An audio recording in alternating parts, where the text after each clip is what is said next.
Welcome to the Childcare Genius Podcast, the world's #1 community for brilliant childcare leaders.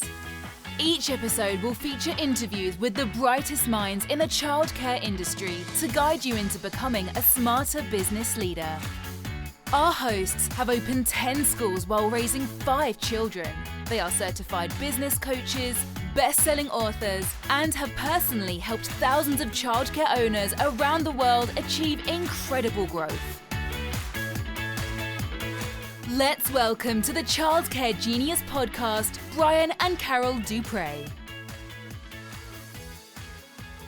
Welcome to episode 8 of the Childcare Genius Podcast. We're your hosts, Brian and Carol Dupre. Before we begin, I'd like to tell you that this podcast is now brought to you by Elif Childcare Insurance. We use Elif, and so should you.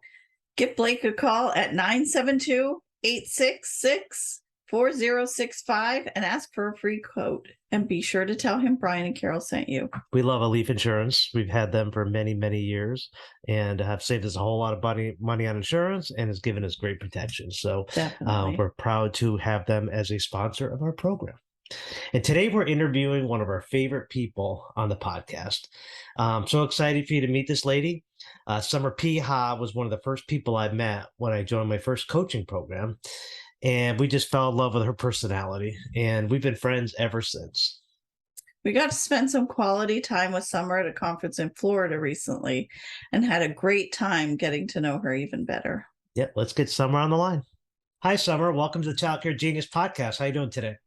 Great. Good morning, Brian. Good morning, Carol. I am thrilled to be here. Thank you so much for having me. Oh, so excited to have you here. What you're calling in from Minnesota? What's the weather like in Minnesota? Minnesota, it is fall. We are turning a corner. Our trees are starting to turn colors, and it is freezing in the morning, hot in the afternoon, and freezing again in the evening. So a little bit unpredictable. Yeah, very similar up here in Maine, where you have the air conditioner in the afternoon and the heat on at night in the morning.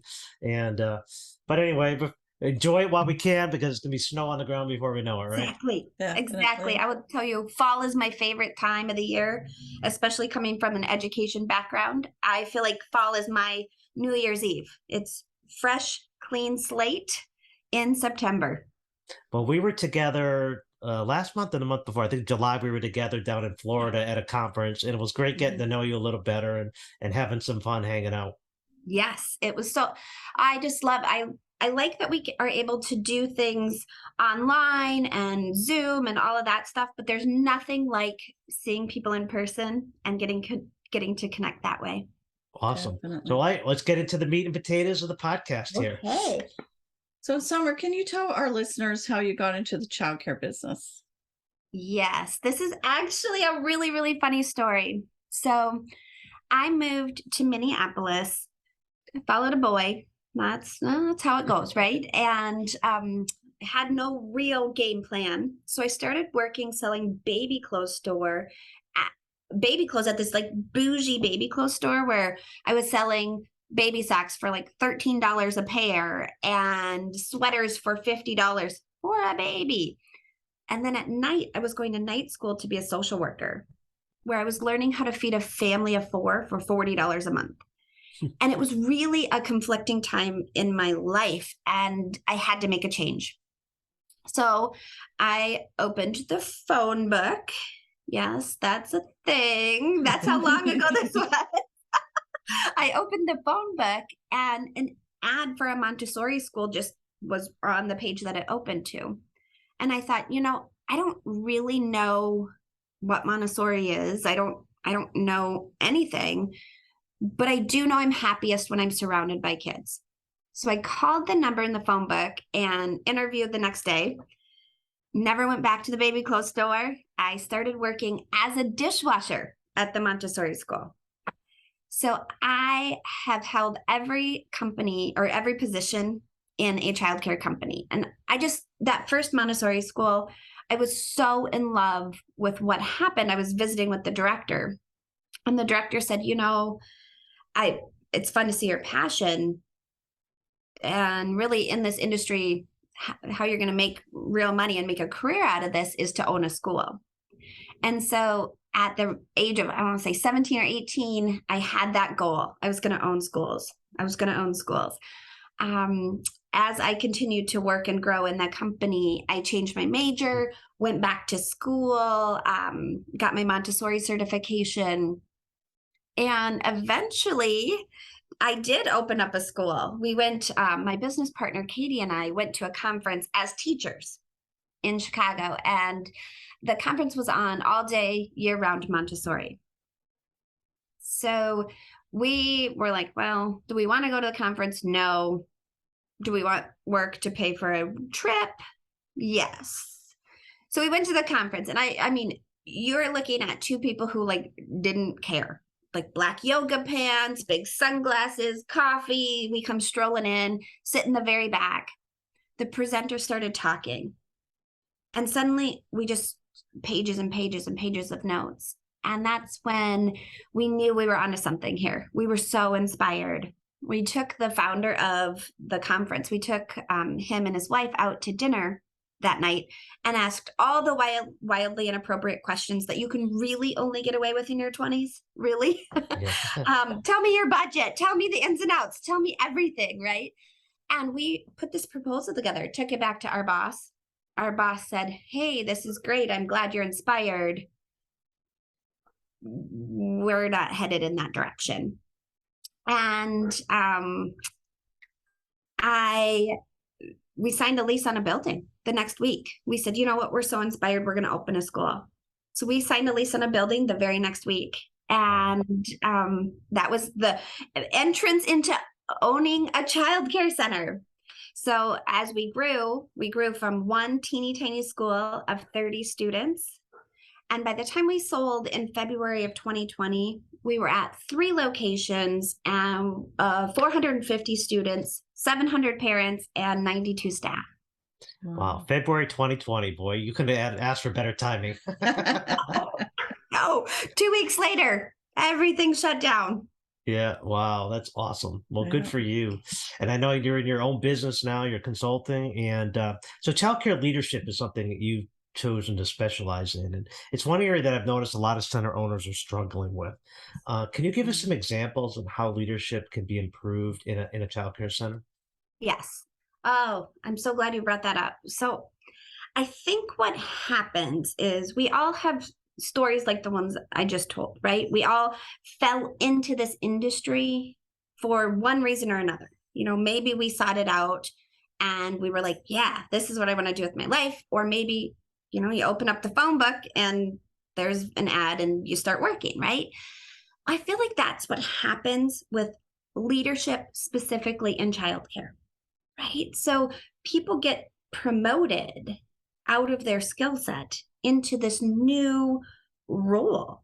And I know, you know, there's no job description. There's no daily checklist of what to do. The first time we hired a director, we pulled out one of our top, I think she was an assistant at the time, but director qualified. And we said, we think you'd make a really great director. Yeah, you're the director now. Go forth and do your job. And she was like, no, I don't know. I'm not doing this. We're like, yeah, you are. Good luck. And I think that's what happens a lot in this industry is we see the potential in people and we're like, yes, you're going to be great in this role.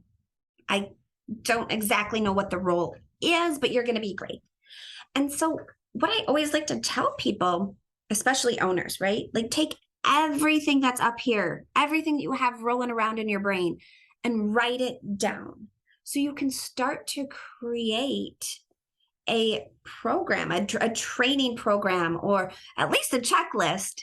So the people you're promoting into this leadership role have something to work with and to go on. Because I think that's where, you know, what do you think? Do you think that that is something that happens? Oh, definitely. Yeah, for sure. Definitely. You just automatically think that they'll know exactly what they need to do. Yes. Yeah, you think everybody's like you. Yes. And I always say, you know, I have an interesting philosophy on this, right? I don't like to be disappointed. That's right. Most of us don't. We don't want to walk around feeling disappointed. I also don't like to disappoint people. And so by getting everything that's out of my head onto paper and exactly how I want it done, it makes me know that the person that I'm training in won't disappoint me. You can't disappoint me. There's no way you can fail if you know exactly what I need done. I think that's something I really appreciate about the two of you. Every time that we've worked together, your instructions are so clear, right? Where I print it out, I read it, I follow it. You won't be disappointed. I won't be disappointed. And I think, I can tell that there's solid, strong leadership coming from your team in the way that you communicate, right? So I think that's the first one, is just making sure that as owners, we're getting everything out of our head onto paper. And then we can go from there in separating it out so people won't be disappointed when working with you. Another thing I see in leadership is people get promoted, they get that director role or maybe even the owner role, and they have the title, but they don't know what to do. And so what I always think, like, always keep learning, never stop. Look at other companies, take examples from other companies and say, this is great, this is amazing. I think back all the way back to, what was it, right when COVID hit? So March-ish 2020. Everyone started using the Zoom platform, right? Zoom crashed. I think we all remember the day Zoom crashed because we were all trying to get onto Zoom to figure out what we were doing. And the company, I thought, handled it really, really well. They put out a statement and they said, hey, we had this unexpected surge in usership. Our company couldn't handle it. We've remedied it. This is what we're committing to moving forward. And I thought that that was such a great example of leadership. And I use that a lot when I talk to leaders because I think so often we don't want to be seen as not knowing what we're doing. We don't want to be that person that, might not have all the answers. Guess what? That's not realistic, especially in childcare. Oh, I mean, you never know what you're walking into. So especially in childcare, right?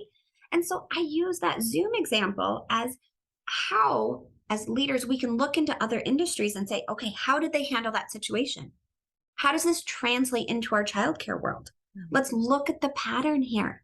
Okay, they acknowledged, apologized, acknowledged, remedied, communicated steps for moving forward. So continuing that learning and looking at other industries, not just staying hyper-focused. It's always interesting. So I told you, Katie, and I started a school because we were inspired by a conference. Well, the school we started was an all-day, year-round Montessori. That wasn't commonly known. It wasn't done here in the Twin Cities area. And so people were like, yeah, that's not going to work. You're not a real Montessori school. All the negatives that were coming at you. And I always think, be a trailblazer. Do something that makes people a little uncomfortable. So, the reason I tell that or say that story is because I want people to think, what are other industries doing? How does this translate to the childcare world? Even if no one's doing it, it's okay. That's right. Be a little cutting edge. It's really fun. Yeah, look at Amazon. Nobody did that, and then they did it better than everybody else. So Yeah. you're exactly right, Summer. Be the first one in. Don't be a salmon, or be a salmon swimming against the current. Don't be a tuna swimming with it. So Right. And then I think one of the third things about leadership that I think about and that I teach on is to find your own voice. So years ago, and this was, in leadership, you give away your job a lot. You master something, you get good at it, and then you have so much excitement that people come in and they're like, "Ooh, I want that job." Okay, you can have my job. I'll go figure something else out, right? Like that's leadership. And I kept giving away my job as we grew. Every time we grew, I would get excited and inspired and do it well. And then somebody would come and say, "Oh, I'd like to do that." Okay, you can have this project. Okay. And so I started a parent coaching certification course. And I thought, I'm going to do this. I'm going to take this certification because when I get really good at it and it's awesome, no one's going to be able to take it away from me because they're going to have to go through the certification, right? So that was sort of my mindset. Well, the parent coaching course really launched me out of my comfort zone. I'm not a coach by nature. I asking those probing questions and I'm going to tell you what to do because I can see how this is going to work, and I'm going to tell you what to do, and you get the option to do it or not, and then we're going to move on with our day. And so this coaching certification really, really put me out of my comfort zone. And I realized I started imitating the instructor of the course. And I imitated the way she talked and the way she put her face and it was just coming off really inauthentic.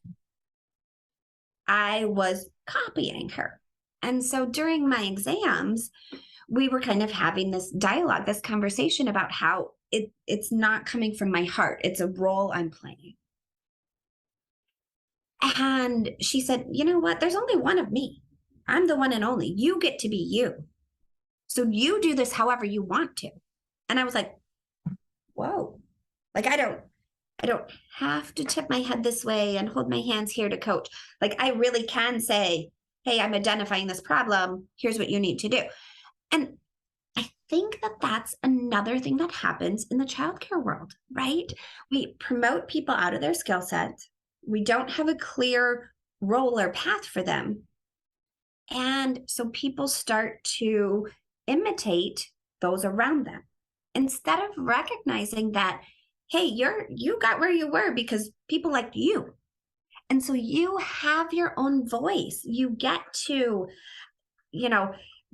show up in any way that you show up. And yes, things can be refined. And yes, there are certain body language and those types of things that we can work on. But in your heart, in your core, who you are as a person got you that leadership role. So you don't have to be anyone else. You get to be you and have your own voice. I love that, Summer. I look back at all of our centers, over the years. I can't think of anybody who was a director of mine that applied for a director job. Every one of them, I saw things in them that they did not see in themselves. And I worked on them and developed them and told them they're going to be a director someday. And they're like, no, I don't think so. And we slowly developed that skill set and they worked into the job. Mm-hmm. And sometimes as a leader, it's hard to motivate other people to want to be leaders because guess what? They don't teach that in school today.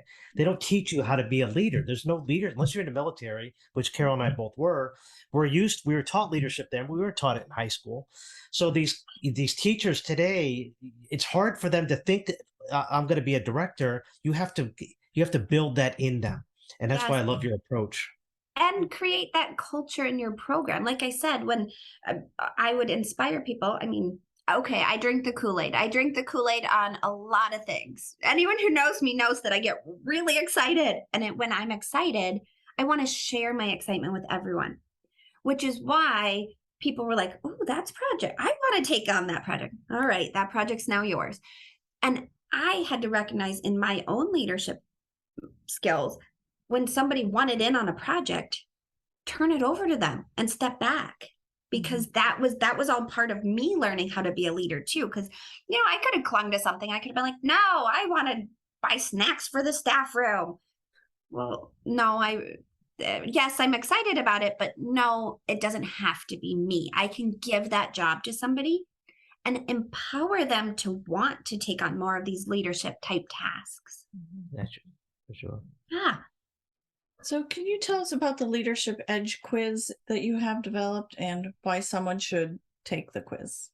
Yes. Okay. So, I'm really, like I said, I drink the Kool-Aid and I've drank that leadership Kool-Aid. Like I think leadership is such a fun topic and it's not innate in people. It really is skills that you have to craft and you have to learn. And so we all love personality quizzes. Every single one of us, we what are we doing when we scroll, right? We take some personality quiz to hopefully tell us something either we identify with or something that we don't know and we can work on, right? And so this Leadership Edge is a quiz that I developed specifically for early childhood educators to know and understand that there are different leadership types. Kind of going back to that, hey, you could just show up in where your strengths are. You do not have to change to be like somebody else. And so I developed the Leadership Edge to help early childhood leaders understand that there are different leadership styles and show up where your strengths are. Begin to recognize the other leadership styles and certain situations or scenarios where you might have to pull out a more direct leadership style. You might have to be more of the ringleader instead of the coach in this situation. Or for me, it's the opposite. I might have to pull out that coach and work on coaching instead of being so direct like a ringleader would be. And so I developed the quiz just to help people understand and know and show up in a different way for their staff. I want Easy E leaders to be confident in their role and to show up in the best way that they possibly can for their team. So how would someone go about taking the quiz? Perfect. Well, the leadership quiz is on my website. It's Conscious Classroom Model /Leadership Edge.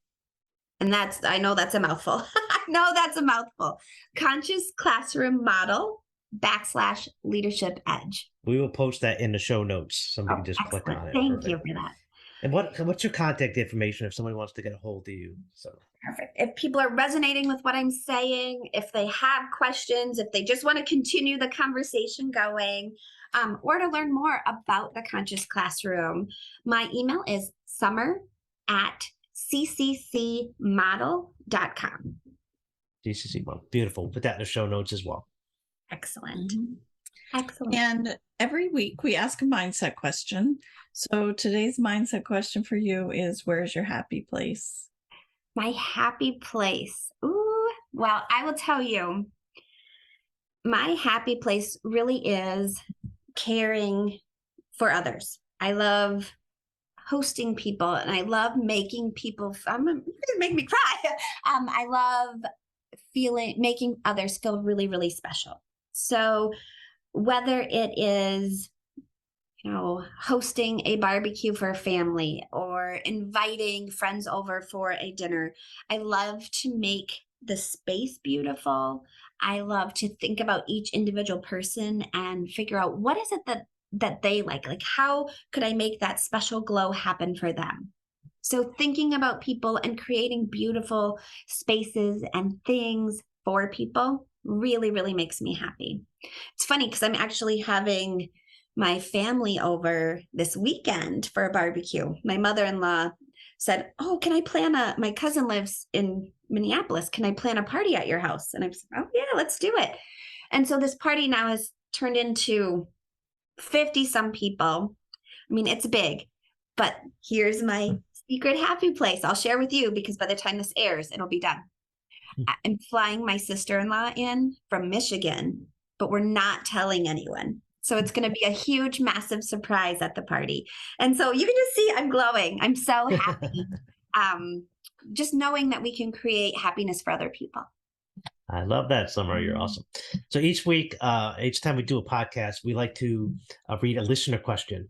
And we try to find a question that suits the person we're interviewing. And I found one from Yvonne from Arizona. It says, Dear Brian and Carol, my director is not very good at running my school. The teachers walk all over her and don't listen to her. But whenever I'm around, they listen just fine.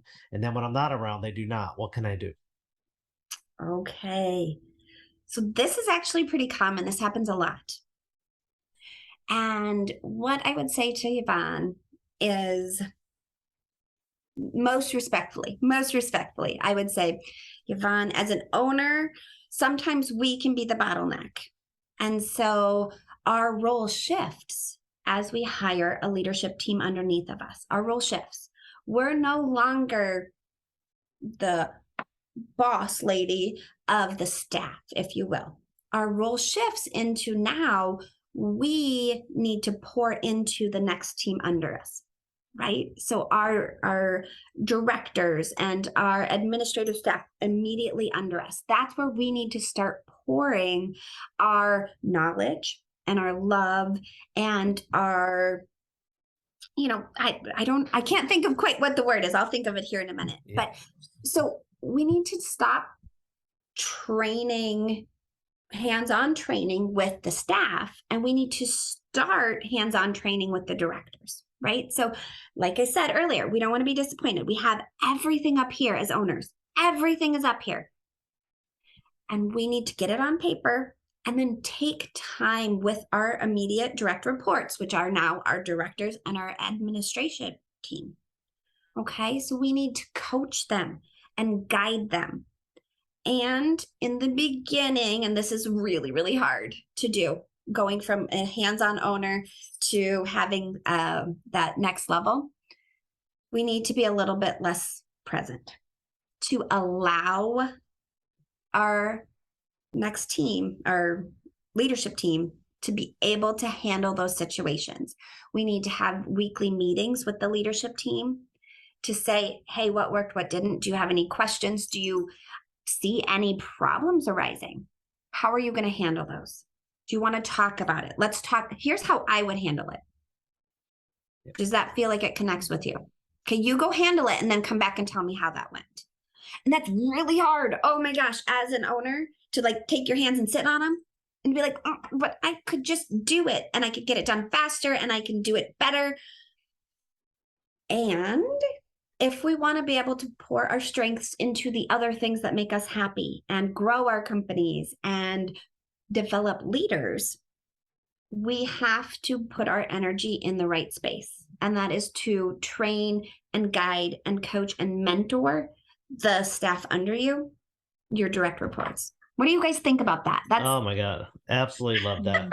It's a lot of times it's a training issue, like you said, and people are not natural born leaders and they don't want to be a boss. And one thing I've noticed too, Summer, is if you promote somebody, a teacher, to be a director, and that teacher is now director over teachers that they used to be coworkers and equals with, that is a problem. So it's a lot easier when you have multiple schools. Whenever we promote somebody director, we always transfer them out of that school. That's exactly what we did too. Even if it was for 4 to 6 months, it's long enough for the new director to take on more of that leadership role, that leadership persona. Like when I said that, my shoulders went back, my chin went up. I was like, that leadership persona, right?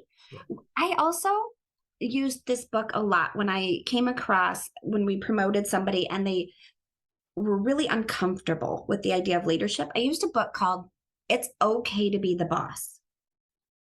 And even just giving them permission, like it's okay to be the boss and to know that no matter what, as an owner, you have their back. It's almost like parenting, right? Where you're like, hey, in public, I will have your back and we will hash this out behind closed doors, but in public, I will always have your back. Yeah. And so to make sure that as an owner, you're creating that culture where you always have your admin's back, at least publicly. You can always talk about things behind closed doors and say, next time I'd like to see it done this way, but create that culture of confidence within your team. Awesome. Well, this has been a wonderful interview, Summer. Thank you so much for taking your time out of your busy life to spend some time with us. We've absolutely enjoyed. As the end of summer approaches, we know that we're going to have summer all winter long because we have a friend named Summer. I love that so much. Thanks, guys. Have a great day. Take care. Have an amazing rest of your day. That was a great interview, wasn't it? Yeah, I love Summer. She's got such a bubbly personality, and she is just so sweet. And I just love the way she approaches everything. And I think people got a lot of value out of the interview. What we'd like to do is we'd like to offer our latest book, The Art of the Tour, to you free. If you're having any struggles with your tour process at all, your phone call, your pre-tour, your follow-up, if your director's struggling with tours and tour conversions, We'd like to get this book in your hands absolutely free. Just cover the shipping cost, $4.99. We'll ship it to anywhere in the continental United States. Just go to our website, childcaregenius.com/books, and go ahead and fill the information out, and we will get that book shipped out to you right away. And we're excited to get that in your hands. It's an Amazon bestseller, and it's an amazing book. And this concludes episode 8 of the Child Care Genius podcast. Don't forget to hit the subscribe button so you won't miss a future episode. And we'll see you again real soon. Bye. Bye-bye. Thank you for listening to the Child Care Genius podcast. If you enjoyed the show, please do us a favor and hit the subscribe button so you won't miss a future episode. Don't forget to visit our website at childcaregenius.com to see a list of services we offer to help your childcare business grow. Until next time, thank you for being a part of the Childcare Genius community.